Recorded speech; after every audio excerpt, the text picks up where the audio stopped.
I was not a fan of Ragna Crimson. It falters in just about every way that mattered. The first episode is double length. In the first half, we are introduced to the world, our main character, and a premonition of his companion Leo's death. It's not a lot, and the poor writing makes us feel much longer than it actually is. Though I believe my biggest issue with it is a massive lack of animation. There are so many scenes where nothing is moving. They're so averse to animation that characters die because the animator couldn't be bothered to draw them fleeing. Speaking of, outside of two shots, I didn't like the action in the show. Very rough and unrefined. The boss dragon's design was pretty shitty, but he was still better than the rest of the dragons, which were just poorly textured CG with bad shading.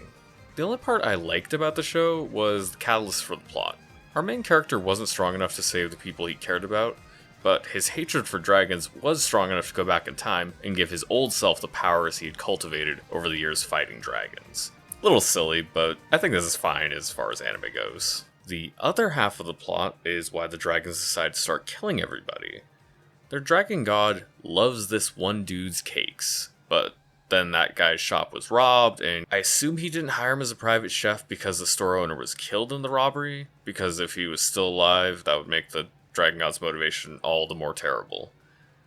If you are somewhat interested in checking out the show still, I would describe it as an emo power fantasy. Also, I wouldn't keep watching for Leo, because her spot gets yoinked by a twink.